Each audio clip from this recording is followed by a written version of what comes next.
বিদ্যাসাগরের ভূমিতে জাগ্রত শিক্ষা নিকেতন প্রাথমিক শিক্ষার পড়ুয়া শূন্য।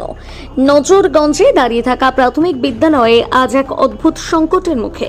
1969 সালে প্রতিষ্ঠিত বিদ্যালয়, আশেপাশের এলাকার শিশুরা শিক্ষা লাভ করত, কিন্তু আজ ছবিটি সম্পূর্ণ পাল্টে গেছে।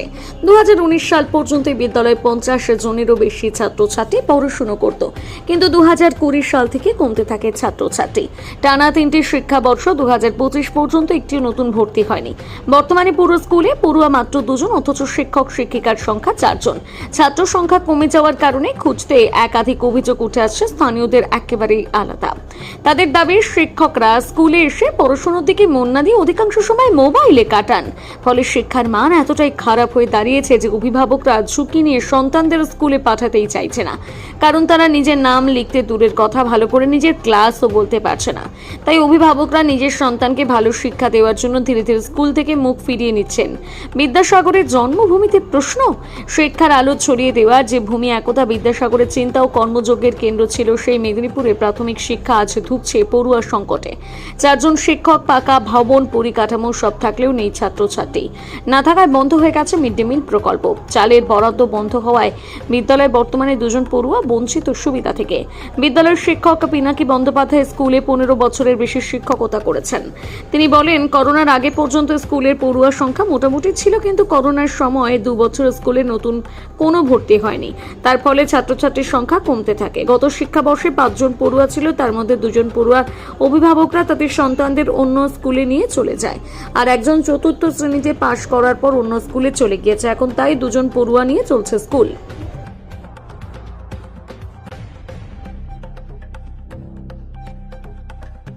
ঘুরেছি, কিন্তু ওনারাও চাননি যে আরও স্টুডেন্ট বাড়ুক। যে ওনাদের যদি ইচ্ছা থাকতো এলাকায় ঘুরতেন ওনারা, যে ঘুরে গার্জেনদেরকে, বাচ্চাদেরকে বুঝিয়ে, পড়ার মানও আগের তুলনায় একদম বেহাল অবস্থা। ওনারা এসে মোবাইল ঘাঁটেন, গল্প করছেন, আর বাচ্চারা কী করছে না করছে ওনাদেরও তো দায়িত্ব নেই। ওনারা বসে বসে বেতন পেয়ে যাচ্ছেন, তার কেন ওনারা পরিশ্রম করবেন? তো আমাদের বক্তব্য যে আমরা এর আগে অনেকেই চেষ্টা করেছিলাম। আমরা পাড়াগতভাবে মানে বলতে চাই যে এইখানে আরেকটা স্কুল আছে, বসন্ত কুমার বিদ্যামন্দির, ওখানে পড়ার খুবই, ওখানে এত বাচ্চা, এইখানে নেই কেন? এবার 2 নম্বর হচ্ছে যে এই বাচ্চা দুটোকে ওই স্কুলে দিয়ে দেওয়া হোক, আর এই 4টা টিচারকে ধরুন অন্য কোনো স্কুলে ভ্যাকেন্সি যেখানে খালি আছে সেইখানে করে দেওয়া হোক, বা অন্য কোনো অফিস আদালতে দিয়ে দেওয়া হোক, যে ওনাদের মানে সম্মান যাতে না হানি হয়, বা ওনাদেরও একটা রুজি রোজগারের একটা যেহেতু করে আসছে। মানে মূলত কি পড়াশুনো হয় না বলেই কি ছাত্র সংখ্যা কমে গেছে? হ্যাঁ, এটা তো একদম। আর তারপর মানে কেউ আসছে না, এবার কাউন্সিলরও কোনো গুরুত্ব নেই। কাউন্সিলরও চাইলে ওনারাও যদি সহযোগিতা করতেন, সবাই জানেন এখানে এমপি এমএলএ সব তো রোলিং পার্টির। এখানে পার্টিও মানে না বললেও ভালো, বা বললেও কোনো যায় আসে না। যে ওনারাও কি জানেন না যে এখানে স্কুলে 2 জন বাচ্চা আর 4 জন টিচার, আমাদের থেকেই তো বেতনটা যাচ্ছে। সরকার আমাদের ঘাড়ের থেকেই তো নিয়ে ওনাদেরকে বেতন দিচ্ছে না, এমনি ওনারা নিয়ে চলে আসছেন। তো ওনাদেরও উচিত যদি একটু এলাকায় যদি ঘুরতেন, যে বাচ্চাদেরকে বুঝিয়ে টুজিয়ে নিয়ে আসতেন, বা এখানে কাউন্সিলর যে স্কুলগুলো করেছে ওই স্কুলের বাচ্চাকে এখানে এনে দিত। কাউন্সিলর ওই টাকাগুলো বেঁচে যেত, কাউন্সিলর আলাদা ফান্ডে থাকতো ওই টাকাগুলো।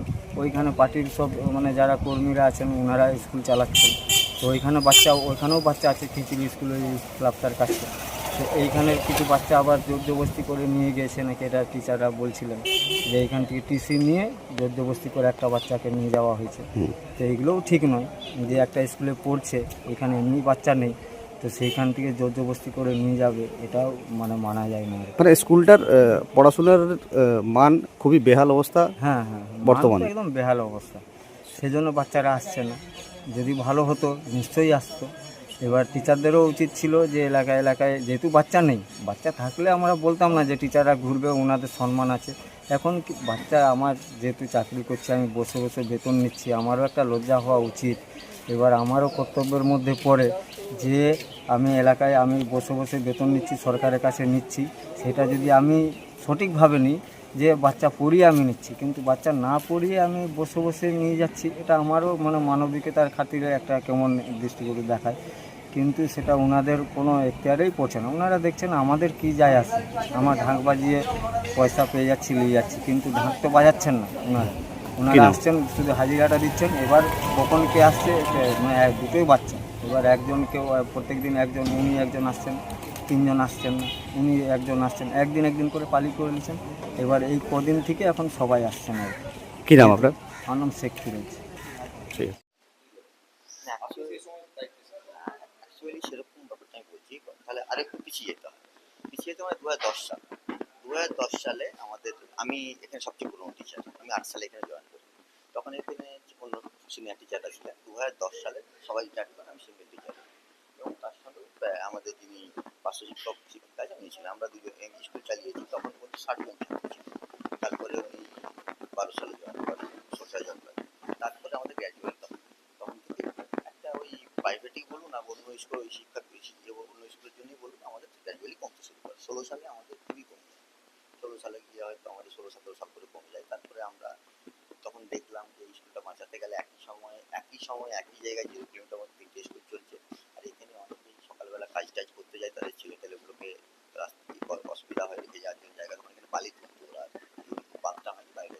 তখন আমরা চেয়ারম্যানকে জানালাম, চেয়ারম্যানকে জানিয়ে অ্যাপ্লিকেশন করে আমাদের স্থানীয় কাউন্সিলর যে মীমাংসু মাইতি, উনি আমাদের সাহায্য করলেন। আমরা এটাকে মর্নিং করি। মর্নিং করার পর আমরা সবাই এখানে স্থানীয় লোকেদের সাহায্য নিয়ে আমরা ঘোরাঘুরি করে এখানে 36 জন ছাত্র আসে। আসার পরে এবার ধীরে ধীরে কী হয়, সেটা সব ক্লাসের মধ্যেই ছিল। 4, 5, 6 মানে আমাদের প্রিয় ভর্তি, এমন নয় যে সব অনেক ভর্তি হয়েছিল 36 জন। কিছু প্রিয় ভর্তি হয়েছিল, অন্য স্কুল থেকে চলে এসেছিল। আমরা যেহেতু ঘরে ঘরে ঘুরে ঘুরে সবাইকে অনুরোধ করেছিলাম। না না, 4 পর্যন্তই ছিল। এখন যা আছে এখন যা আছে 4 পর্যন্ত সবাই, অনেকেই অ্যাকচুয়ালি নার্সারিতে ভর্তি হয়, সব বেশি 1 ভর্তি হয়, 2, 3, 4 সব ভর্তি হয়েছিল। তারপরে এই 2019 সালে আমরা এটা করলাম। 19 সালে কি হলো, কিছু ছেলে যারা 4 এ ভর্তি হয়েছিল তারা বেরিয়ে গেল। আর তারপরে 21 সালে হলো করোনা। করোনা হওয়ার পর আমাদের করোনার সময় আমরা কি করতে পেরেছি, গভর্নমেন্টের যা অ্যাজ পার রুল, সব মাসে একদিন আসতাম। ওই আলু চাল যেগুলো দেওয়া হতো, সমস্ত কিছু সাবান টাবান যেগুলো দিয়ে চলে যেতাম। কিন্তু যারা স্থানীয় তারা কিন্তু ওদেরকে পড়ার সুবিধাটা দিতে পেরেছিল, মানে স্কুল না খুলে হলেও স্থানীয় যেহেতু ওনারা একটা করতে পেরেছিল। তাই জন্য কি হলো, এবারে কি হলো, আমাদের যে ছাত্রগুলো ছিল প্রতি বছর পরে হচ্ছে টিউশনি চলে যাচ্ছে, পরে চলে যাচ্ছে, কিন্তু আমাদের এখান থেকে ইনপুট 0, আউটপুট হয়ে গেল। ইনপুট ভর্তি হচ্ছে না। অ্যাকচুয়ালি করোনার সময় থেকে আমাদের ভর্তি, তা ভর্তি না হলে যেমন একটা 3, আমাদের তো নার্সারি কোনো বাচ্চা নেই, 1 কোনো বাচ্চা নেই, 2 কোনো বাচ্চা নেই, বুঝতে পারছেন তো? তাহলে এইগুলো যদি আবার বেরিয়ে যায়, নতুন ভর্তি হয়, এটা 0 হবে। 4 4 পরে এটা 0 হয়ে যাবে। তা আমাদের এখন যেটা করতে হচ্ছে, যে নতুন ভর্তির জন্য আমাদেরকে চেষ্টা করতে হচ্ছে বেশি।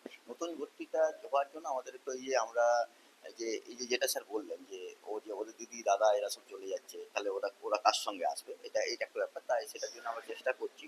আশা করি 1-2 বছরের মধ্যে আবার আগের জায়গায় ঘুরে আসবো। অতটা না হলেও আমরা বাড়াতে পারবো। তার জন্য আমরা এবছরও আমরা প্রায় নিয়েছিলাম ভর্তির সময় বিভিন্ন বাড়িতে গেছি। আবার এখন কন্টিনিউ টাইম দিচ্ছি, যে কন্টিনিউ যাতে আমাদের আসে, কিছু একটা করা যায়। না, এটা এবছর, তো এবছর আগের বার 3 বছর ছিল, এবং আগের আরও একজন ছিল। দেখুন, যেমন একটা ক্লাস 3 বাচ্চা সুফিয়া খাতুন আগের বার ছিল। সে ক্লাস মানে বছর সে পড়ে উঠতো, কিন্তু 3 এসে যখন দেখলো সে একা পড়ছে, তার বাড়ির লোক এসে বললো যে ম্যাডাম স্যার আমরা তো একা পড়ছে, ও আসতে চাইছে না স্কুল, আপনারা স্যার টিস্যু। আমি তো দেখলাম যে একটা স্কুল আসার কারণ হচ্ছে কি না, একটা তার বন্ধু বান্ধবদের মিশবে, তার বৌদ্ধিক বিকাশ হবে, তার মানসিক বিকাশ হবে। সে যদি একা একা পড়ে, তার যদি অসুবিধা হয়, আমি তাই যোগ করতে পারি না, তাকে আমাকে কিছুই দিতে হবে। এরকম হচ্ছে এইগুলো হচ্ছে। এরা দুজন যে আসছে, এরা দুজন একই ফ্যামিলির কাছাকাছি আত্মীয় বন্ধু, এবং নিজেদের মধ্যে বন্ধুত্ব ওই জন্য আসছে। এখানেও যদি একটা ছেলে থাকতো, সে কিন্তু আর আসতো না। এই ব্যাপারটাও হয়ে গেছে আর কি। তা এই মানে করোনার পর থেকে আমাদের সেটা যেহেতু বন্ধ আছে, মানে বন্ধ আমরা করিনি, মানে আসছে না, সেই জন্য সিস্টেমটা করেছে। 3 জন মনে করুন 24-এ 3 জন পরে একটা বেরিয়ে গেল। আর তারপরে ইয়েতে কিছু টিসি নিল, স্যার বলে 2023-এ আমাদের ছিল কাছাকাছি 19 জন। তার মধ্যে 5 জন দিল, আর কিছু ছেলে আমরা ওই 1 2 স্যার জানেন এক্সাক্ট তথ্যটা। তখন টিসি পিসি যাদেরকে 24 তারিখে দিয়েছে, স্যারের দিয়েছেন টিসি টিসিগুলো কোনগুলো, ওইগুলো দেওয়া হয়েছে। মোটামুটি আমাদের 19 জন মতো ছাত্র ছিল। বলুন। হুম, হুম, হুম।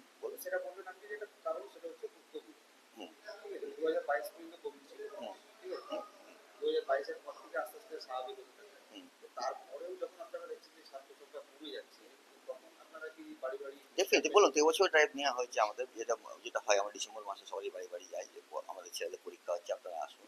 তা ওই তো একটাই কথা, যে এখন মাস্টারমশাই একটি বাচ্চাকে আপনি মানে নার্সারি বছর 6 বছর 5 বছর, তার যে ভাইটা 4 এ পড়ছে 3 এ পড়ছে, তার সঙ্গেই পাঠাতে চাইছে। আমাদের স্কুলে একা একা পাঠাতে চাইছে। তাই আমার মনে হচ্ছে যে এরকম ভাই বোনের ব্যাপারটা পিছিয়ে চলে গেলে তখন হয়তো আমাদেরকে স্কুলে আমরা ছাত্র আবার আনতে পারবো, যে আমরা সেই টাইপটা নিয়ে আনতে পারবো।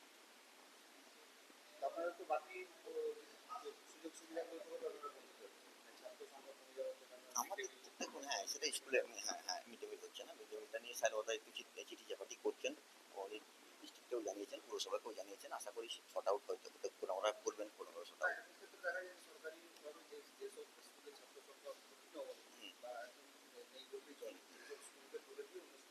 মার্চ করে দেওয়া, না মার্চের আন্দোলন তো আমাদের করতে চলবে না, এটা পুরোপুরি তো মানে প্রশাসনের ব্যাপার। এটা তো আমরা কন্টিনিউ জানাচ্ছি, কন্টিনিউ তো বললাম তো, আমরা লিখিতভাবেও জানিয়েছি ছাত্র সংখ্যা কম এবং প্রতিবারই ভিজিট হয় এবং সেখানে আমাদের দেওয়া হয়। এটা তো দেখুন একটা আমার যত ধারণা, খুব একটা জানি না, যে কন্টিনিউ যদি কম থাকে তাহলে হয়, কিন্তু এটা হঠাৎ করে 23 সাল থেকে 24 সালে কমেছে, এটা নিশ্চয়ই ওনাদের প্রশাসনের নজরে পড়েছে, ওনারাও সেটা দেখছেন, আর হয়তো 1-2 বছর সুযোগ দেবেন কি নাও দিতে পারে, তারপর নিশ্চয়ই মার্চ হবে। কিন্তু মানে একটা কন্টিনিউ 3-4 বছর যদি এটা হয় তাহলে হয়তো ওনারা অবশ্যই করবেন, কারণ একটা সেট আপ হঠাৎ করে বন্ধ করে দেওয়াটাও, এটা দেখুন স্কুল নিজস্ব জায়গা, নিজস্ব বিল্ডিং, এটা একটা, যদি আমাদেরকে একটু করেছেন, আমাদেরকে বলেছেন আমরা চেষ্টা করুন, আমাদেরকেও দায়িত্ব সময় দিয়েছেন ওনারা, আমরা চেষ্টা করছি, সব চেষ্টা না করলে অবশ্যই আমাদেরকে বলতে হবে না কোনোভাবেই আমরা পারলাম না, আমরা চেষ্টা করবো। আমার নাম পিনাকি ব্যানার্জি।